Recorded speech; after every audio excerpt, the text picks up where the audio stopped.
This is a video that I made as an assignment at the University of Memphis for Matsuda Sensei's Lolly 4780 class.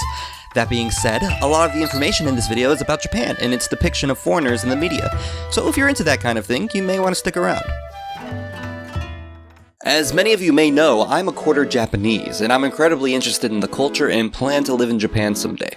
The thing is though, there's not a lot of foreigners in Japan.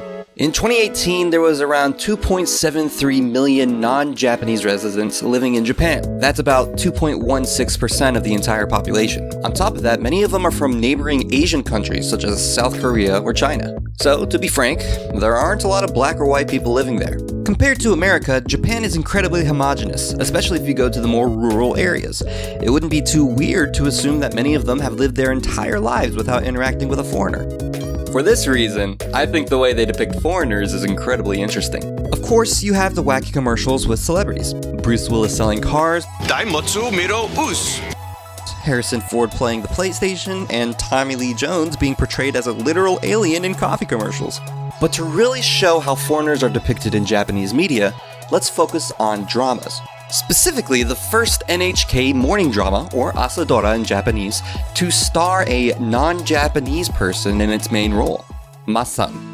Massan, starring Charlotte Kate Fox and Tetsuji Tamiyama, was broadcast on NHK from September 29, 2014 to March 28, 2015. Based on a true story, Massan is a dramatization of the lives of Masataka Taketsuru and his wife Jessie Roberta Rita Cohen. It depicts Masataka and his ambitious attempts to start the Nika Whiskey Distillery Company alongside Rita, who is new to Japan and unaware of its culture. The two met and married in Scotland, where Masataka studied abroad for 2 years to learn how to brew whiskey, and the series begins when the couple arrives in Japan. The asadora's name, Massan, is the endearing nickname Rita gave to her husband. An interesting aspect of Massan is how Rita is depicted as a foreigner living in Japan. Regarding her appearance, despite the historic Rita having darker hair and eyes, they decided to cast Charlotte Kate Fox, who has blonde hair and blue eyes. This, of course, makes it easier for its primary Japanese audience to distinguish the fact that she's a foreigner. So this decision makes sense on an aesthetic level, though some, especially those who are sticklers for historic accuracy, may find this to be off-putting at best and racist at worst. Other than her appearance, she's depicted as knowing practically nothing about the Japanese culture, despite knowing Masataka for 2 years before arriving in Japan. For example, in the first episode, when they were traveling to Masataka's hometown in Hokkaido, they saw rice fields. Rita asks Masataka what they're growing there, and when Masataka replies rice, she asks if it's similar to porridge. She's also depicted as not understanding cultural norms. When she meets someone who she believes to be Masataka's father, she hugs him. This is despite the fact that hugging would have been just as foreign to a Scottish woman a century ago as it would be to Japanese people. She also steps into the building with her shoes on, drops a vase, and hugs his mom. Pretty much, she's uncultured, does things that doesn't seem normal. And obviously that's played off for laughs. But of course, I'm only speaking of the first episode out of 150. There have been articles both criticizing and praising Massan, and I personally think it's great that they hired a foreigner for a lead role based on a true story. To be fair though, we are only talking about the depictions of Caucasians right now. There have been multiple instances where black people have also been on Japanese television. You've got people like Ike Nwala, Anthony, and Dante Carver making a name for themselves acting and in comedy. However, and this is pretty crazy to think about, but there have been recent instances where depictions of black people have been considered racist, especially in America, due to whitewashing or blackface. I'm going to talk about 2 instances in this video, but it's important to note that these are not exclusive instances.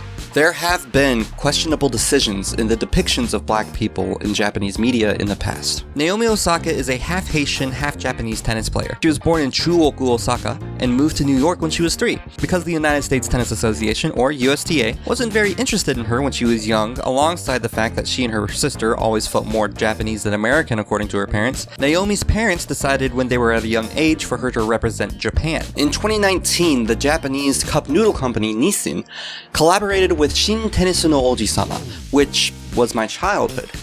Here, let me show you. I have almost all the manga for The Prince of Tennis that was published in America.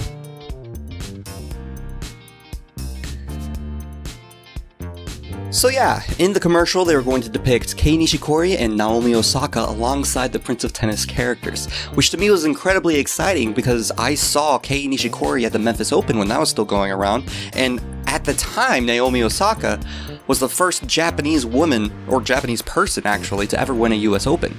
Unfortunately, Naomi Osaka's depiction was met with controversy. Here's Naomi Osaka in real life, and here she is in the commercial. They whitewashed her. Now, on the opposite end of the spectrum, we have Downtown no Gaki no Tsukai no Arahende, or Gaki no Tsukai for short. They are a comedian group who every year has a no-laughing batsugame, or punishment game. The rules are simple. During the trip, they can't laugh at all, or else they're punished. And it is hilarious. I also grew up watching this wacky special on the internet. You can find some clips on YouTube or Dailymotion, and it is one of the funniest shows I have ever seen. However, in 2017, Gaki no Tsukai had a no-laugh batsugame where its theme was the American police. Let me just show you what happened.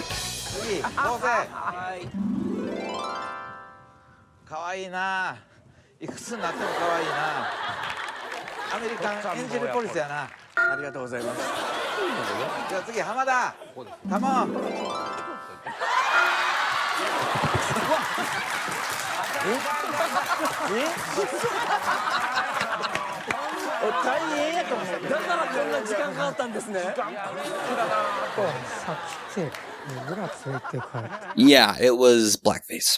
The lack of cultural sensitivity is one that has understandably been acknowledged in the United States, where blackface was originally used to mock black Americans and justify slavery in the 1800s, and where whitewashing has been used to prevent black Americans from getting acting roles. Despite this, I personally believe the Japanese media did not do this out of malice, but out of ignorance. Again, Japan is a homogenous nation, unlike the United States, and its citizens therefore have a limited knowledge of other cultures. While the internet does exist there, English is not their first language. Researching the historic antagonizing of black people through blackface and whitewashing would not be as cut and dry as it would be in America. To exemplify this, there is a whole subgenre of Japanese hip-hop called Burapan, which idolizes African-American hairstyles and fashion. There have been many cases where people would perform in blackface as a way to romanticize and play homage to black hip-hop artists, clearly not understanding the racism of blackface despite being incredibly invested in the culture. The best way to handle situations like this is through education and patience. While I understand that people have the right to be offended at things like these, whitewashing and blackface are not common knowledge like they are in the United States. I would recommend that people continue expressing their discomfort towards these acts, both in Japanese and in English. That way they can show the Japanese populace that blackface and whitewashing are wrong. And over time, I believe the rate in which these instances occur will decrease. Well, thank you so much for watching this video, and I'll see you in the next one. Mata ne!